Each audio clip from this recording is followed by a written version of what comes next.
Hello and welcome to another edition of the China in Africa podcast, a proud member of the Sinica Podcast Network. I'm Eric Olander, and as always, I'm joined by CGSP's managing editor, Cobus van Staden, as always in beautiful Cape Town, South Africa. A very good afternoon to you, Cobus. Good afternoon. Cobus, it has been a very busy week in the China-Africa space, but you wouldn't really know it if you are following mainstream international media because it's just not getting any coverage now. You would never know that in a city called Changsha in central Hunan province in China, there was a huge event that took place last week and wrapped up last Sunday. The fourth China-Africa Economic and Trade Expo was there, $11.4 billion in deals.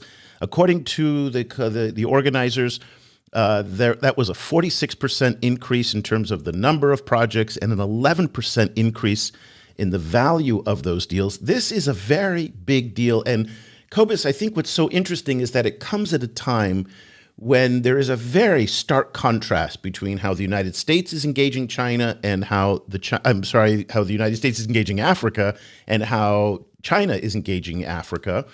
And the United States says it wants to focus on business, transaction, and deals.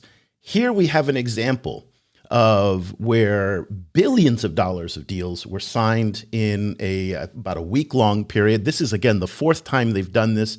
Interesting that they've also done it in Hunan province. Many people do not know where Hunan province is. You may know it if you live in the United States and you eat Chinese food, and you'll see Hunan Palace or Hunan. They have a lot of Chinese restaurants, Hunan, very spicy food, but it is also one of the major hubs of the China-Africa relationship. And so not surprising if you follow this space closely that this event took place there. But Cobus, give us a rundown of what happened in Hunan over the last week at the Expo, and why do you think it's important? So, for context, one of the reasons why this Expo took place in Hunan is because it's being set up as one of China's biggest centers for African trade, but particularly for African agricultural trade. So there's a host of different facilities in Hunan, including honey beneficiation centers, cocoa trading centers, currency clearing centers, and so on. It's a lot of different kind of hardware to facilitate trade from Africa, and that's connected to a lot of logistics routes, like overland and oversea logistics routes and aviation routes. Remember, there's the Addis Ababa, exactly, Changsha Air Bridge. Ethiopian Airlines is between those two. Yeah. So all of this is set up, in order to boost trade. And what happened at the Expo, in addition to all of these deals you mentioned, was that China also announced that they are scrapping all tariffs from African countries with which they have ties. This excludes Eswatini, which is the one African country that still maintains ties with Taiwan. But for all of the other African countries, there's now zero tariffs on the imports. And as people like us have pointed out, that doesn't necessarily boost trade immediately, because a lot of the barriers are non-tariff barriers. So particularly China has very stringent sanitary requirements to avoid crop-borne pests being imported into the country. So what's interesting is that they also coupled this zero tariff treatment with a bunch of new initiatives that's going to be helping the poorest group of African countries, the lowest income African countries, to get through all of this inspection and quarantine and different kinds of other barriers to imports. So we will hopefully see greater numbers of African imports, agricultural imports to China on the back of this Expo. Maybe. And it also comes, it comes, of course, on the, as while the US is talking, it's like the message of trade, not aid, has been very prominent to the Trump administration. But we're also seeing rumors, the first place, the announcement of a certain number of African countries that have been put under a travel ban, and rumors of a significant increase of those countries, possibly, which makes one wonder, like, where these trade deals are going to happen, maybe in international waters,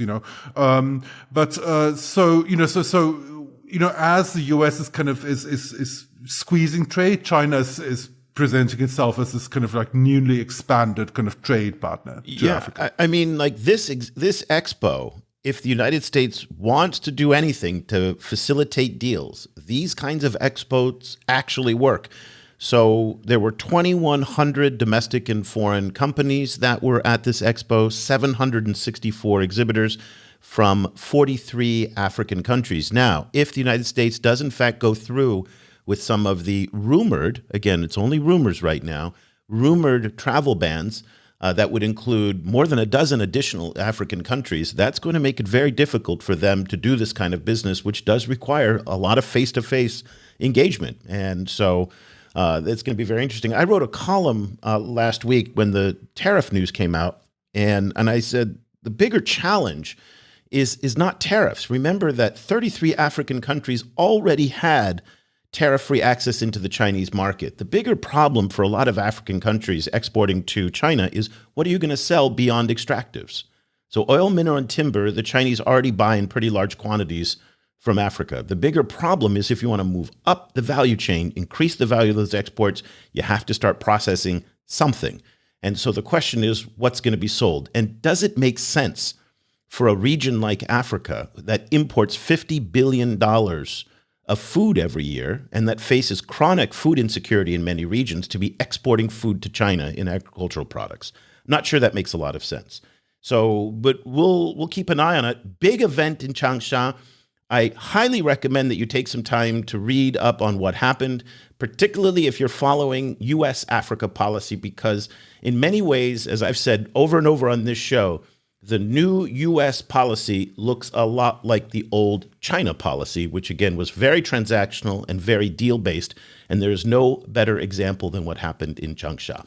Let's move from economic engagement to security engagement, and that is a very important topic, particularly as we look at the U.S.-Africa relationship, but more importantly in terms of how Chinese engagement and Chinese security cooperation with various African countries has changed a lot. One of the things that regular subscribers to our newsletter will know, because we follow this very closely, there are now Chinese drones that are active in Libya, in Ethiopia, in the DRC, in Nigeria.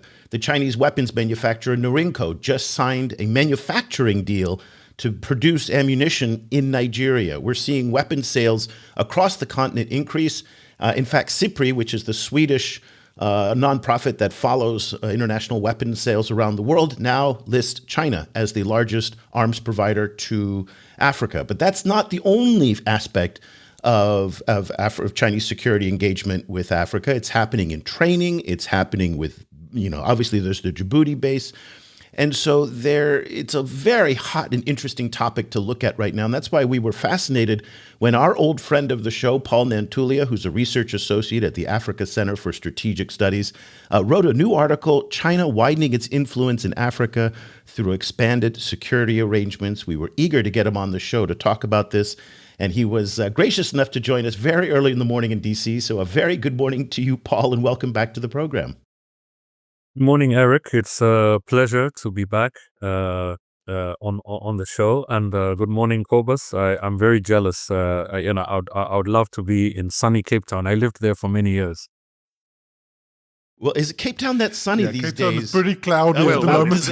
I thought you were going to say out here in Southeast Asia. Oh, right. It's a little sunnier out here in Southeast Asia than it is where Cobus is these days in the wintertime.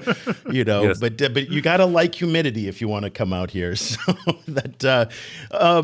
Paul, obviously you follow the security relationship between China and Africa, and it's something you've been following more closely than pretty much anybody else out there.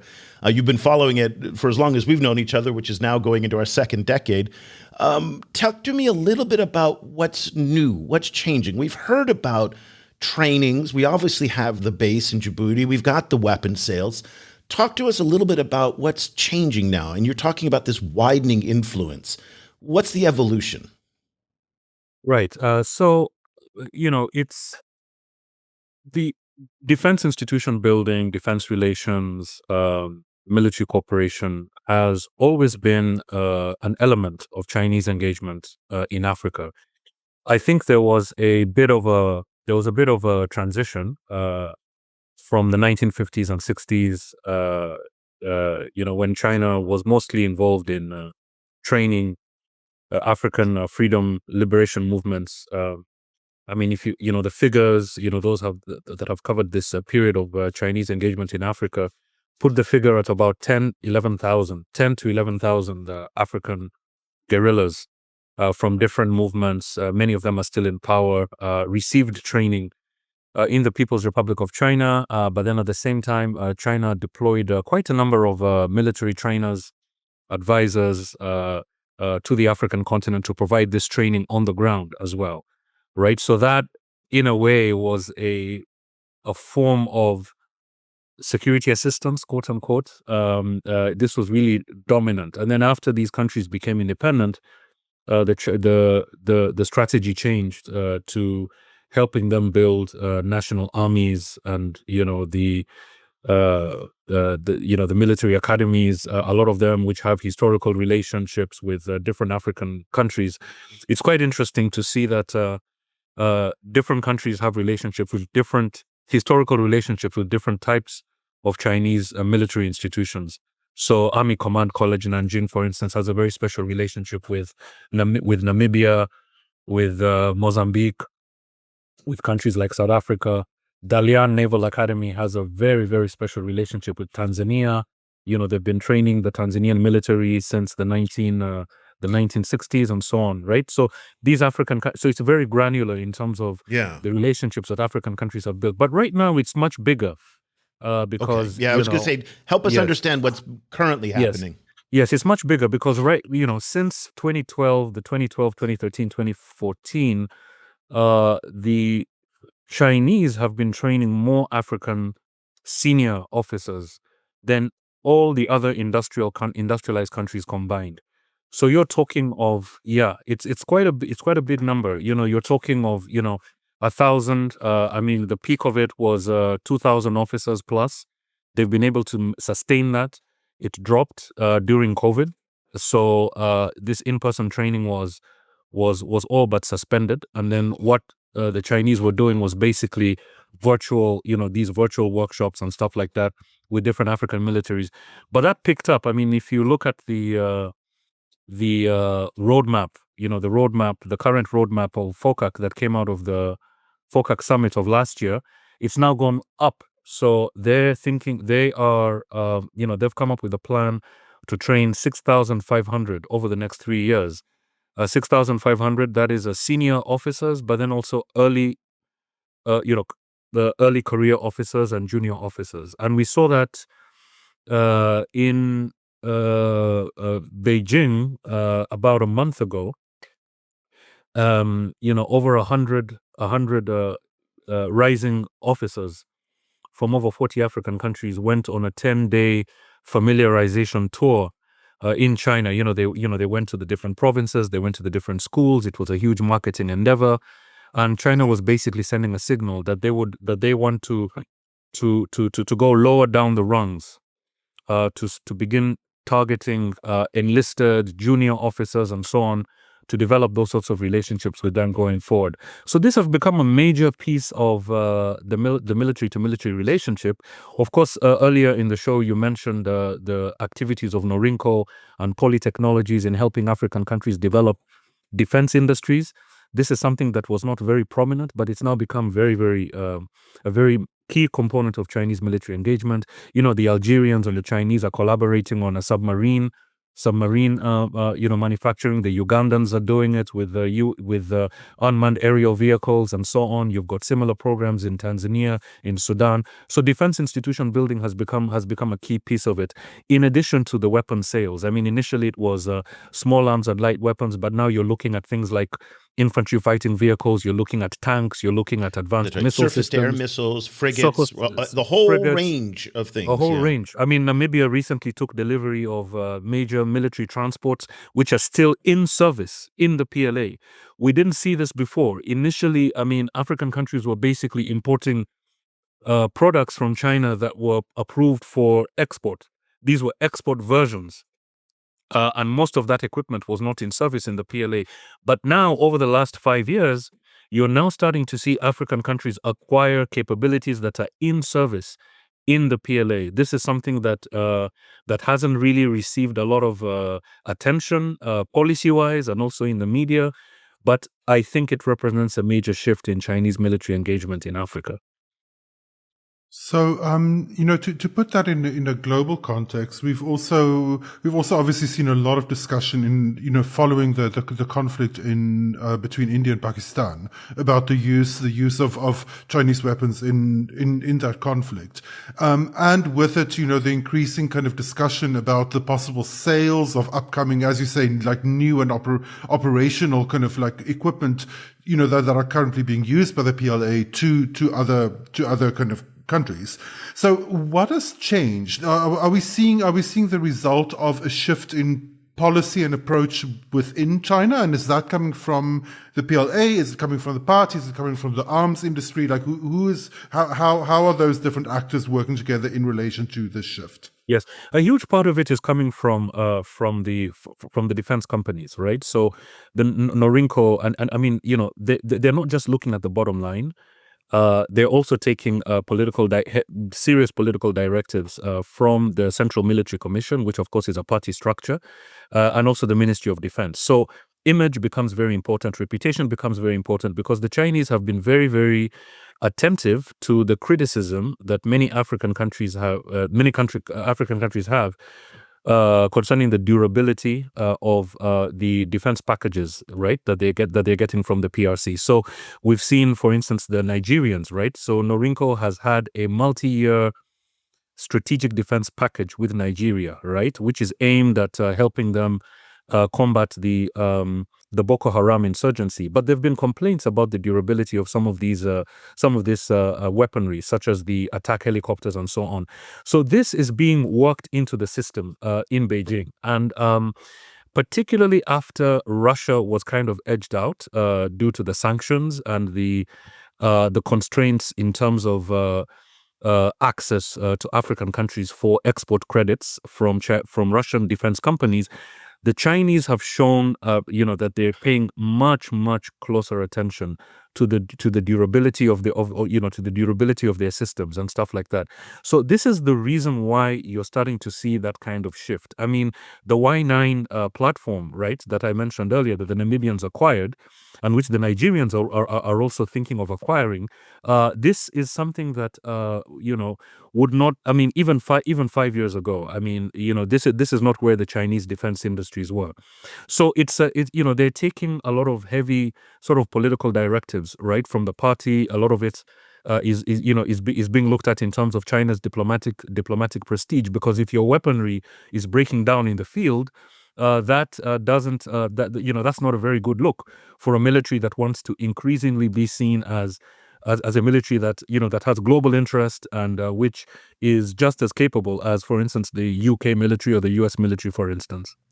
Well, I wonder if that is a slightly dated perception of Chinese hardware. And I remember what you're talking about in terms of the Nigerians, and that was a few years ago.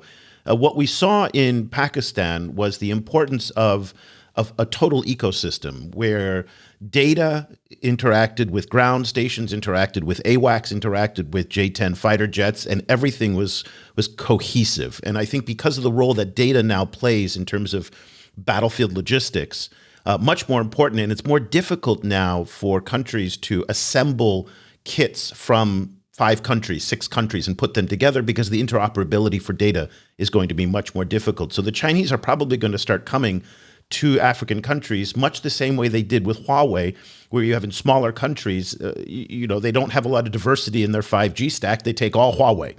And just like 81% of Pakistan's military procurement comes from China, and yet that all kind of fit together nicely, you're starting to see this big sales push in West Africa in particular. So I'm interested that you brought up the Norinco. I also want to bring up the fact that last month, the head of CATIC, which is the, let me just get this, the China National Aero Technology Import and Export Corporation, one of these no-name companies that nobody's ever heard of, but they make the J-10 fighter jet, the J-10C fighter jet.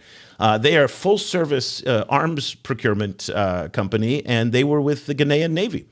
And so you're seeing this big sales push. So I think it's interesting that you're talking about how a lot of this is being driven by Chinese weapons companies. But let's talk a little bit about the framework that this engagement's happening under. And in your article, you talked about the Global Security Initiative. This is one of several initiatives under the Community for Common Destiny umbrella that Xi Jinping has been rolling out. We've got the GCI, which is the Global Civilization Initiative, which is generally focused on human rights. We've got the Global Development Initiative, which is really focused on breaking or challenging the Washington Consensus on development finance. And then you've got the Global Security Initiative. How does the GSI factor into this? And are African countries actually taking this seriously and really signing up for it? Or are they just kind of nodding when the Chinese talk about it?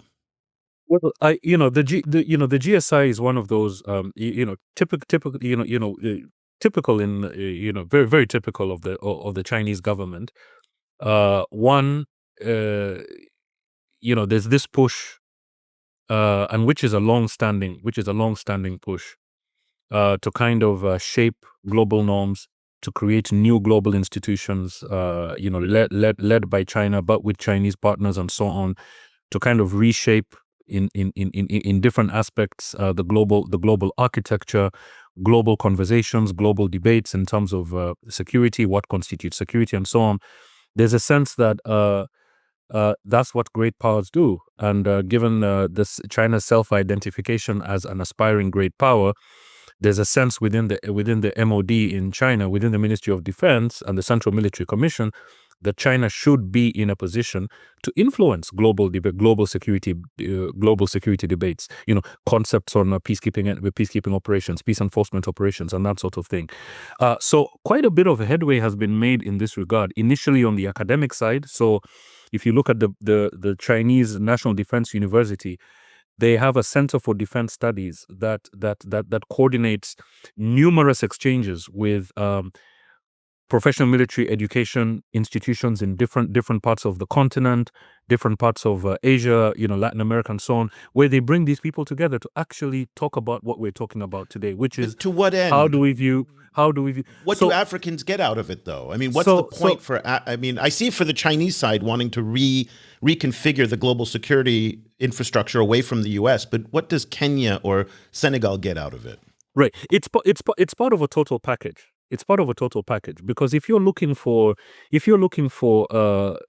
assistance, with a defense system, if you want to import a particular defense system, and you figured out that China, in terms of cost, in terms of availability, in terms of the speed with which these capabilities can be put together, and capacities that you can develop within your own defense industry, if you conclude that China is basically your go-to supplier, then one of the things that you're going to do is you're going to want China to see you as a partner, right, that can be enlisted in supporting these global efforts that China is trying to push, right? So there's an element of self-interest on the African side, right? You want to be seen to be working with China and to be working alongside China. So it's not just a push that's coming from the Chinese side. There are also calculations that African countries are making, right, in terms of their rhetoric, and also in terms of the degree to which they enlist themselves, or they allow themselves to be enlisted in these global maneuvers, right, in these global efforts. So what we've seen, for instance, with the GSI, is that it started out as a very broad, sort of like very symbolic, it wasn't very clear, initiative that was out there. But what has become very clear, I mean, if you read the MOUs that are being concluded between African ministries of defense and Chinese institutions, the GSI has become very concrete in terms of it's developing as a basic framework for security cooperation between China and African countries. So the GSI has become really front and center. And whereas I just don't understand how, though. I hear what you're saying. I hear academic exchanges. I hear that the African side goes along with it because, why not? Okay, I don't know if they really believe in it, but what does it mean practically and tangibly? I understand the U.S. alliance system. I understand the U.S. networks. I understand AUKUS, the Quad, the Squad. Those all make sense. What is the GSI in an African context? The GSI in an African context is basically, when a concept has been introduced, right? Regardless of who introduces it, it takes time, right? You have the norming, then you have the shaping, then you have the institutionalization, right? And then it develops into a field, right? So this is not something that the Chinese have developed, you know, looking at it from a short-term perspective. It's really they're following that arc.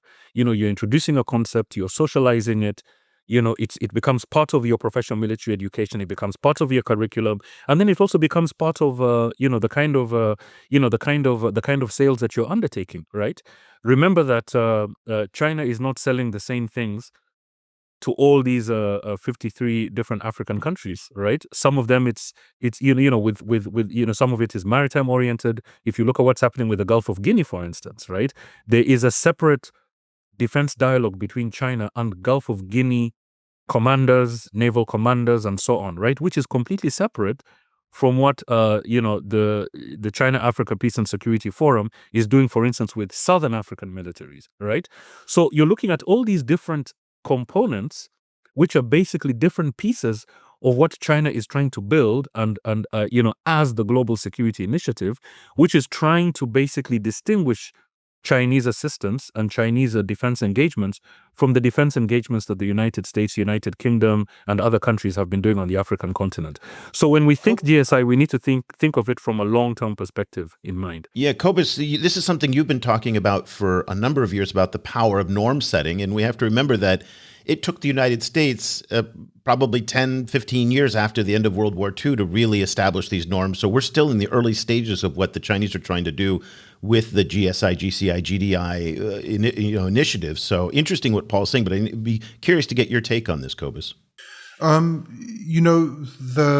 very much not a security expert, but I think we're seeing a kind of a similar shift happening in relation to development thinking under the GDI. I think where it's not particularly kind of a Chinese recipe or even a Chinese system that's being kind of implemented, but it's a kind of a field of cooperation and a space for coordination. Kind of where the kind of co-created, but where Chinese ideas and Chinese systems play a leading role. Paul, on that, in that context, you've obviously you engage with African military officials a lot and over a long time. Can you start now, after several years, can you start pointing to ways that military culture or, ways of doing things in African militaries are starting to shift in relation to this ongoing kind of like dovetailing with and working with Chinese actors? Right. One way in which, now obviously there are variations across the board, right? So again, one has to be very granular in terms of looking at what's happening with individual militaries. If you look at Tanzania, for instance, the TPDF order of battle, its doctrine, right? It's not just global doctrine, but doctrine of the services. So the naval doctrine, the land warfare, and so on. If you look at the culture, it's heavily inspired by the PLA, by China's People's Liberation Army. And the reason for that is Tanzania has a very special history with the PLA, namely after the coup attempt in 1964, just at the turn of independence in Tanzania. The Tanzanian leadership, so there were coups in Uganda, Kenya, Tanzania by the King's African Rifles. This was the colonial force that was now transitioning to become a national military. What is interesting is that the Kenyans and Ugandans, their approach was basically to recall the British to help them rebuild their militaries. The Tanzanians went in the opposite direction. They suspended, actually for a while, Tanzania did not have a national army. So they basically disbanded the entire military, and then they terminated their training partnerships with Canada, with East Germany, with the Soviet Union, okay, and with the UK, and invited the PLA to help build their military from scratch. And that has been an uninterrupted relationship, right, that Tanzania has had with the Chinese to the present day, right?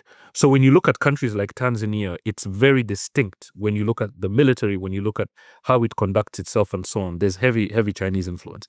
With other militaries, Namibia, there's a heavy comparison with Namibia, with Zimbabwe to some extent as well. Well, Ethiopia, Emerson Mnangagwa, the president of Zimbabwe. Yes. But yes, Paul, the president of he's a graduate of one of the military academies in China. Yes, as are many Zimbabwean commanders, and both going through. Although of course Zimbabwe also had a very strong relationship with the UK, but the relationship with the Chinese was very strong. You look at all these militaries and so on. So you do have examples, right? Up and down the continent where you can actually see the service culture, the doctrine, and so on, which is heavily inspired by China, right? I mean, militaries like Ghana, for instance, even Nigeria to some extent, right? So it's basically, various militaries on the continent. But at the same time, the Chinese have been, because of course the PLA is a force that takes its directives from the party, right? And so the role of political education, political training, political commissar, you have political commissar system within the PLA where political commissars are of co-equal rank and authority as the military commanders. Now, many African militaries have similar structures, but in different ways, right? Those elements tend to be reinforced in the military training that they're receiving in China. So, countries like Angola, countries like Mozambique, countries like Uganda still has a very strong military commissar system, right? Even though it continues to train with Western militaries. So you do have certain countries that have a similar disposition, right? Especially those countries that are very concerned with regime survival, and the tactics and techniques that the Chinese Communist Party has used to control the world's largest conventional force, without ever having a serious risk of coup d'etat, is something that many African countries find attractive, particularly those countries that are very, very concerned with regime survival. So these are the different ways in which these ethos, the culture, the cultures and the traditions of the PLA are being inculcated on the African continent. Well, let's pick up there on the party-to-party side. And you mentioned that in your paper. It's very important. And again, just a reminder to everybody that the People's Liberation Army is unlike that of other major powers, whereas in the United States and Europe, the military works under the command of the state. In China, the military is the armed wing of the Communist Party. And so the Communist Party is the supreme political entity in China. The state is actually subservient to the party. And that makes it rather unique in terms of major powers. Now, you talked about in your paper that because this is a strong party-led system in China, it's been very effective in helping to lead party-to-party ties in Africa.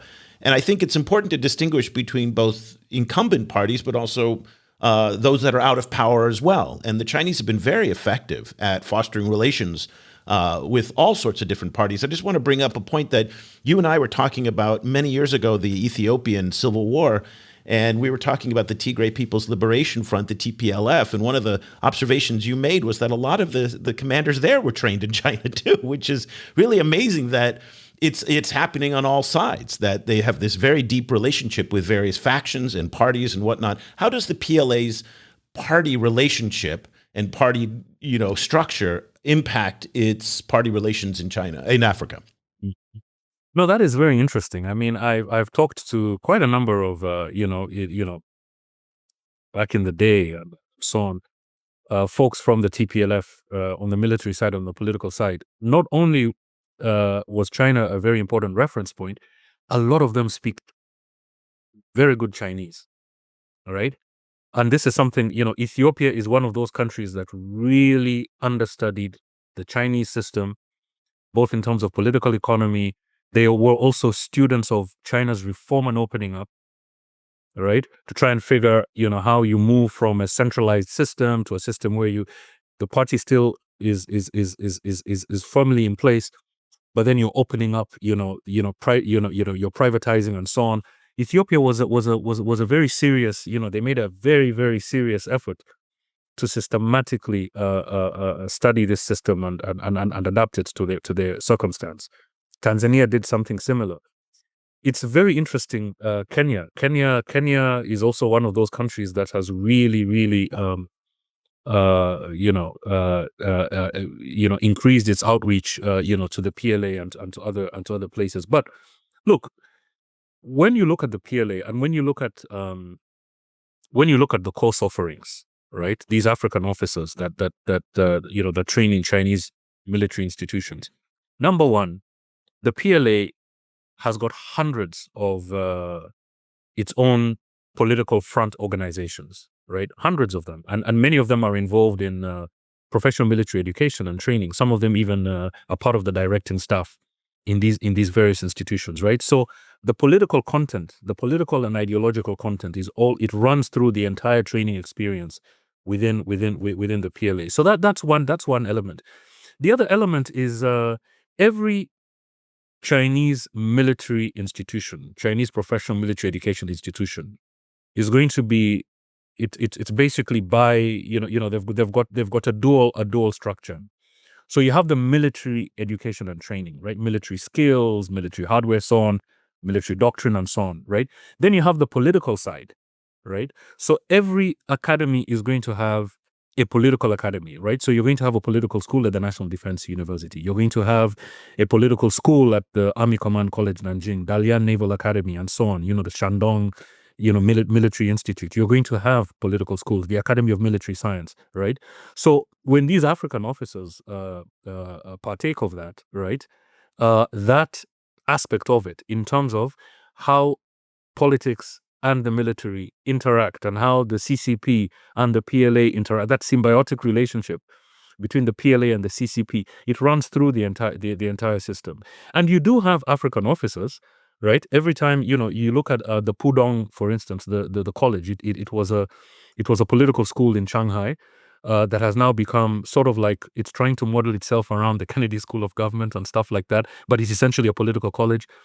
A big number of African officers attend these programs as well. South Sudan, Senegal, Kenya, Tanzania, Zimbabwe, Zambia, Cabo Verde, Sierra Leone, name it, right? You're going to have classes, right, for these military officers attending a college like that, right, which exists to basically perpetuate, the political ideology and that symbiotic relationship that we're talking about. So it's done through front organizations. Every time you see a PLA delegation visit an African country, right, there will always be the uniformed, they're all uniformed, right? But there will always be the political office of that particular department that will be part of that delegation. So if you look at the recent exercise that China conducted with Egypt, right? This was between the two air forces. It was a major exercise, right? There were political, there were political. If you look at how it was reported in PLA Daily and in the Winged Missiles Journal and all these military publications in China that assessed that exercise, there were political commissars, right, that were part of that program, that were part of that exercise. If you look at the exercise that the Tanzanians and the Mozambicans conducted with the PLA ahead of the FOCAC summit last year, again, a huge part of that contingent that was part of that exercise, the PLA contingent that was part of that exercise, were coming from the political officers of the various units that deployed in Tanzania, right? So the Joint Strategic Support Force, for instance, right? Because this was another major exercise, right? It had its political cadre, right? So all the respective political officers of the departments that were involved, Navy, Army, Air Force, and so on, were part of that exercise, right? So again, this is another way in which you see that that symbiotic relationship come through. What the Chinese will say is they're not really, the argument they make is that they're not promoting it. What they're saying is those African countries that are willing to go that direction will have access to to these models and implement these models in a way that they see fit. This is the argument that comes from the Chinese MOD. And indeed, when I was in Beijing last year, part of those interactions were with folks from the MOD, and this is basically what they're saying.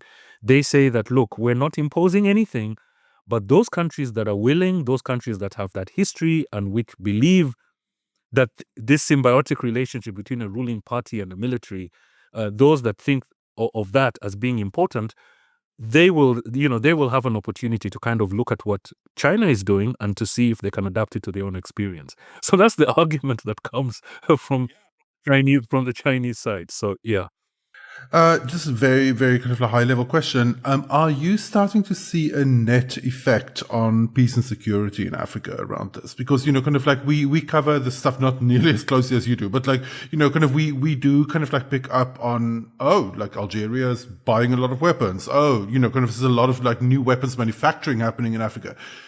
How does that kind of then translate into shifts in the actual peace and security landscape? And does it always fall into the right hands, or does it sometimes, some of what Cobus is talking about, fall into maybe the wrong hands? Sometimes clearly it falls into the wrong hands, some of these weapons, right? So in many of these conflicts, and I think I cite some in my report, places like Darfur and the Great Lakes region, places like the DRC, in the Sahel as well, Chinese, weaponry has been found in the hands of some of these groups. I suppose some of it is captured from government forces and so on. And again, it's also part of a logistics problems to do with the registration of equipment and stuff like that, right? So yes, there are unintended consequences of security cooperation that the Chinese are going to have to find a way of dealing with, because of course it creates reputational problems.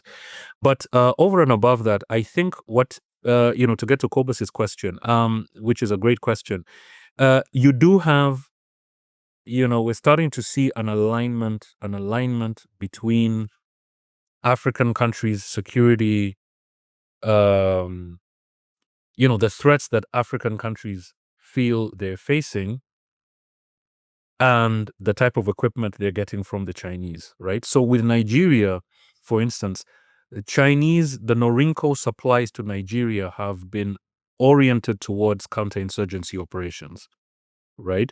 So in terms of the surveillance equipment, intelligence equipment, the light infantry fighting vehicles and helicopter, the combat helicopters and so on. This is the kind of hardware that they've been focused on. You look at a country like Cameroon, right? Most of their supplies from China have been in the naval and maritime safety and security area, right? Because Cameroon is one of those countries that has been trying to, with the situation in the Gulf of Guinea. Cameroon is one of those countries that indeed has also played a leading role in trying to set up a maritime safety and security architecture for the Gulf of Guinea. So a lot of their Chinese hardware is directed towards that. Amphibious equipment, boats, patrol boats, and stuff like that. And what is interesting with Cameroon is that they send their sailors. So when they make a purchase, right, they will send their sailors to the shipyards in China, right, as part of the technology transfer, right, and then they will accompany the delivery of that equipment back into Cameroonian waters and stuff like that. So we're starting to see that as well, and I guess looking at it from an African perspective, and to go back to the point that I made earlier, the purchases that these countries are making it varies across the board. They're not purchasing the same things. Well, 2 points that be interested to get your take on. Number one is that a lot of African militaries we've heard over the years have said they would like to purchase U.S. weapon systems, but there's so many restrictions. There's looking at whether human rights conditions, there's looking at, and they've just said it's not possible to get the clearances from the United States, so they go to the Chinese simply because they can't get to the United States, and the financing also is different as well. And then also just one important point, that just because a Chinese drone or weapon system shows up in Africa does not mean it was brought there by the Chinese. So the UAE in particular has been shipping Chinese-made drones, for example, into the Ethiopian conflict and into Libya. So these weapons are coming from other sources beyond just African governments and showing up on the battlefields in Africa. Very quickly, last thoughts before we let you go. Yes. So So I guess it's a growing area. I think again, China initially as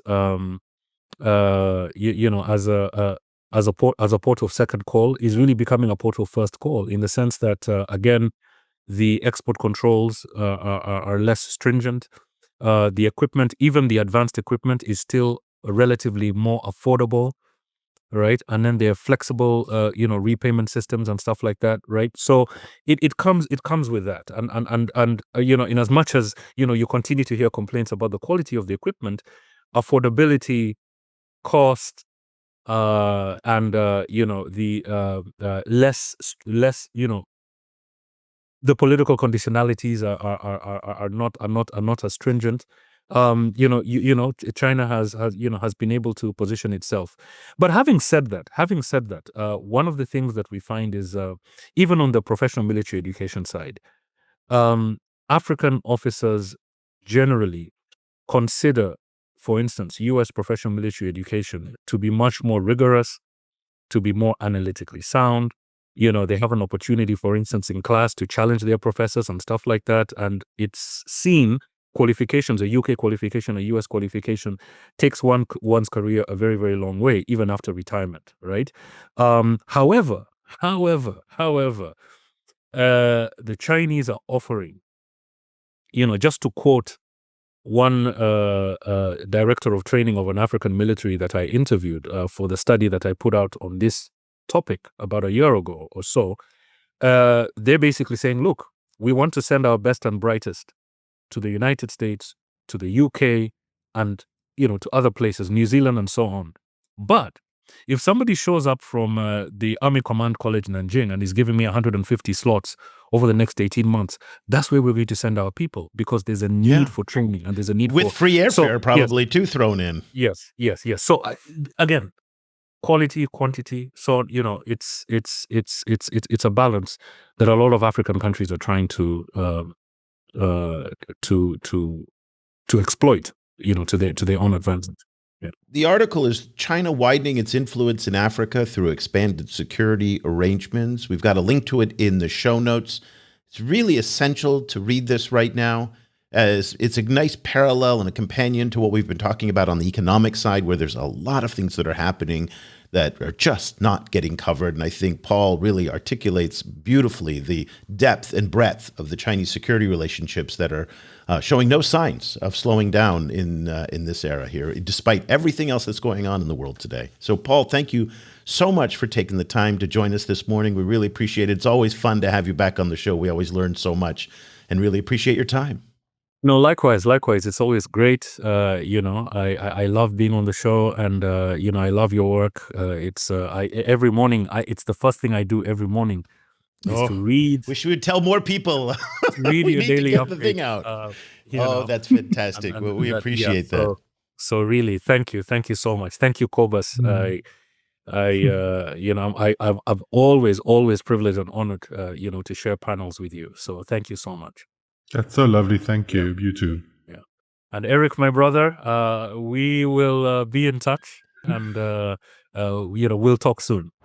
Cobus, it's always a lot of fun to have Paul on the show because he's got this encyclopedic knowledge of China-Africa security. I mean, he's like a walking Google on these things. You cover so much ground. But as I was listening to him and hearing about these deepening security ties, I kept thinking about, is it going to cause a problem with the United States? One has to assume that this is not going to end well with the Trump administration. Consider the fact that Kenya is a major non-NATO ally of the United States. And that's already really upset some in Congress.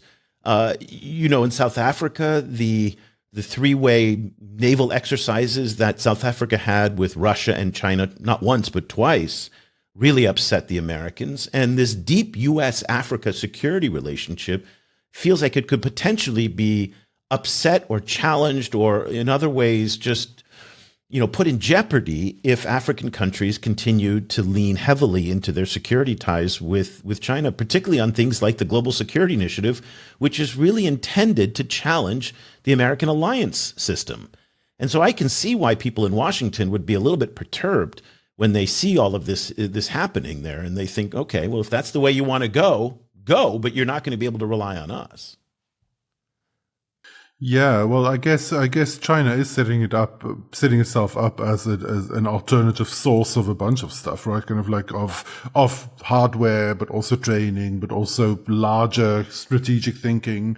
So it is kind of emerging as an alternate source, multi-platform source, for all of these different things. So, of course, I think from the African side, I think they felt constrained, I think by, for a long time, by different conditionalities, but also just by, even though Africa obviously has a strong US military presence and some African countries are, occupy these ally positions, Africa was also not in a position to demand anything, right? Or to really kind of like set the course. Unlike some other US, like global South US allies, like the Philippines, for example. I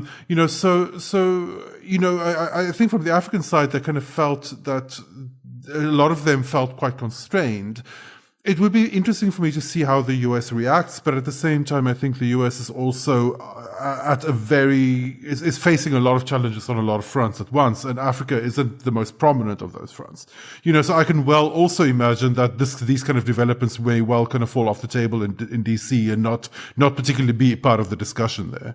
Yeah, and of course we did not talk about the issue of basing and the allegations that the United States continue to put forward about the Chinese a reported desire to build a base in the west coast of Africa. And the reason why we didn't do it is because there's nothing new. But I do want to draw people's attention to a fascinating column that came out from, and I'm going to hack the names here, Leonardo Jacopo and Maria Mazzucco at the Atlantic Council, who wrote about China's basing quest in the Gulf, pipe dreams or strategic reality. And they added one more argument for what the Chinese are looking for from their bases, which further undermines the argument that the Chinese are looking for a base on the Atlantic coast of Africa. So they wrote, easy access to maritime choke points vital to China's economic and geopolitical interests is always a priority when selecting regions for bases. So that's why Djibouti makes sense. That's why the Ream Naval Base in Cambodia, though the Chinese say it's not official base, but the Chinese built it and Chinese warships have been there. But these are all next to vital choke points in global commerce that really makes sense that the Chinese would want. We do not have that on the west coast of Africa. So I think that's an interesting article. I'll put that in the show notes as well, building yet more evidence that this absurd notion that the Chinese are looking to build bases in West Africa is just, again, it's never been backed up. Government officials in the U.S. have told me, they say, listen, we can't tell you what we know, and therefore that ends the argument. And I go, okay, well, until you can make this information public, then there's nothing for us to go on to, and we're not going to just say, we'll trust you. We're done with that. We were over with that in 2003 with Iraq. And so the credibility of the United States government to say, just trust us, I think is gone. So if the United States wants to make a credible case that the Chinese are desiring to build a base in West Africa, either they have to make the information public or they have to withstand the cynicism that people like you and me bring to the topic. That's definitely so. I think one of the additional complications is I think that like in a lot of kind of discussion, and I'm sure this maybe is different in closed rooms, but like in the kind of media discussion and public discussion that I pick up in relation to China, these kind of Chinese engagements as seen from the US, there's frequently a very like a significant kind of flattening of recipient country priorities, right? Like it's frequently like, like whatever that kind of country will wants, the Chinese kind of, agenda will prevail, right? And there's a certain kind of superpower logic there, which I think tends to kind of cause a kind of an oversimplification of the complexities on the ground. So you mentioned the real naval base in Cambodia, which the Chinese refurbished, which Chinese ships have been berthed at for, different times and, kind of have used. But also the first official kind of visit there was by the Japanese Navy. And it's been visited by the Americans. The USS and Savannah by the was Americans. there. So what that says isn't that the Chinese don't have leverage in Cambodia, but that the Cambodians' own kind of set of complexities that they bring to the table have to be fully considered. And unfortunately, I think in a lot of this kind of discussion, particularly in relation to security engagement with Africa, it very quickly defaults to, China is exporting its system, China is exporting authoritarianism, China is stamping its image on this kind of blank slate that is Africa, and very little engagement with the actual complexities of individual African countries and their priorities. So kind of and until unfortunately kind of in a moment of kind of global South kind of rising up the ladder, these local complexities are getting more and more important. And so there are kind of a larger kind of unwillingness to engage with what these complexities actually would be and what these countries actually want, ends up leading to this kind of very pervasive flattening of, of the view, not only in DC, but I think also in Europe. Yeah. Two other points that we didn't bring up in our conversation just because we didn't have time. One is the fact that the Chinese have been involved in the multinational anti-piracy operations off the coast of Somalia now, I think for going on 14 or 15 years. That's been, again, a rare point of collaboration between China and Western. And a huge success, by the way. And a very big success, but also a point of rare collaboration between Western and Chinese navies. And I think when we look for the vectors of possible cooperation, these types of joint patrols is one area that has a proven track record. The other area that we didn't have a chance to talk to is that security cooperation is not just happening at the military level. More and more now we're looking at the police level, or in China they call it the Public Security Bureau. So there is growing challenge over the past several years of kidnappings of Chinese nationals in many African countries. Also, Chinese organized crime has been moving to Africa. In fact, we just ran a report this week by our China editor, Han Zhen, who talked about how the scam centers that are being cracked down on here in Southeast Asia are now starting to find their way in parts of Africa. And that is going to be also a vector of police-to-police cooperation. So this is happening at multiple levels in the security matrix, not just at the military side. So I think when we look at security, we have to look at it more holistically than just officers and big guns.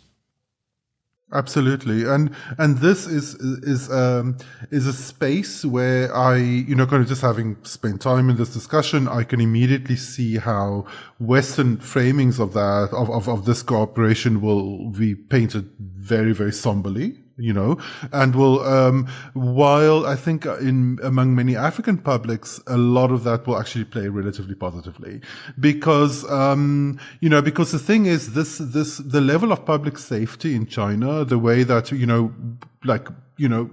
women can walk by their own at 2 a.m, kind of on a public road. That is Africa's holy grail, right? So, so in terms of just simply providing that level of kind of policing security, China will find a very kind of receptive audience, I think. By the way, African publics. Just as a longtime resident of Asia, that's not uniquely a Chinese phenomenon. People in Singapore will put their $1,000 cell phones at a Starbucks they'll put it on the table to reserve the spot and then go wait in line. I can imagine somebody in Nigeria just being like, wait, what? You're putting, I mean, even Americans, we look at that and be like, that is crazy. Here in Southeast Asia, never a problem. Japan, South Korea, Taiwan, it's really quite remarkable what this, and you get lazy living in this part of the world. You get really lazy, it's like, I'll just walk out at 3 a.m, or I'll go into any neighborhood I want, or I'll go anywhere I want. I'll talk to anybody. And when I go back to the U.S., I always have to be a little bit aware that, that it's not quite the same. last point, but on this question of, you were talking about how some people will perceive this negatively, which is inevitable in this day and age. But there's a certain degree of hypocrisy here because on the one hand, for a long time, there was an accusation towards the Chinese coming not just from the Americans, but also from Europe as well, that the Chinese were freeloading off the system and there wasn't burden sharing and they weren't contributing. And then when they started kind of stepping up their engagement with UN peacekeeping, and right now China is the largest contributor of peacekeeping forces among the P5 Security Council members, and then also the naval operations, I've heard over and over again, and you have as well, that is example of Chinese encroachment into the security space. And that is, that's the reason why we have to confront China, is because look at them, they're stepping up, they're expanding. And yet at the same time, there was this long time accusation that they weren't doing enough and they were freeloading and they weren't contributing and they want the Chinese to be more present. So it feels a little bit damned if you do, damned if you don't on one side. And again, not uniquely an American criticism, but it is an interesting kind of dynamic that's out there, that the more they step up, the more they're going to get criticized. So we'll leave it there. But anyway, that was a fascinating conversation. We, again, on our Global South podcast, we're going to be focusing a lot in the coming weeks on the Iran-Israel war with both Israeli perspectives and Gulf perspectives. So I hope you guys will check that out. And, as we heard from Paul, he is a regular reader every morning, 6 a.m. Washington time, the newsletter that Cobus and I put out, and the whole team in Asia, Africa, and the Middle East contributes to, is something that we would love for you to join and to check it out. We've been talking a lot about the China literacy problems, and this China literacy issue is real. I mean, we were talking about this before we went on air, that Donald Trump himself miscalculated Xi Jinping's response in the trade war because, in my view, Cobus, he wasn't informed on Xi Jinping and how he would respond. I mean, there are real tangible consequences if you don't understand this phenomenon. And it never surprises me, Cobus, that people just don't take this topic seriously. I mean, they just don't take it seriously. And I don't know. I mean, we're trying our best to try and get it out there, but it is, and it's not uniquely an Africa problem. We've talked about China literacy in Africa for many years, but as you've noticed too, that it's in other regions as well. Yeah, it's pervasive. The thing is, as China becomes a bigger player in various fields, its own complexities are multiplying. So it's not only that people don't have a baseline, which they frequently don't, but also that they're not catching up or they're keeping up with how quickly things are changing. We're running flat out and we frequently can't keep up with how everything's changing, and this is pretty much all we do. We're putting probably 20% of what we could in our newsletter every day and on our website.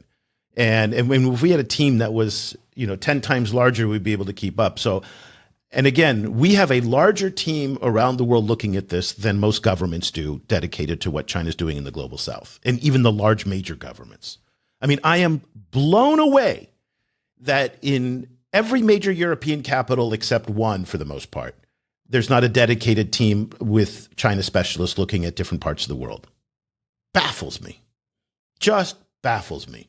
And that they're just not taking this seriously. I mean, I just don't get it. I don't get it that African foreign ministries don't have, any number of these scholars who've come back from China who speak the language fluently, who get it, and creating real intelligence for their presidents and prime ministers on how to do things. I don't get it. But anyway, we are trying our best to close that literacy gap. So if you are interested in this topic, go to ChinaGlobalSouth.com/subscribe.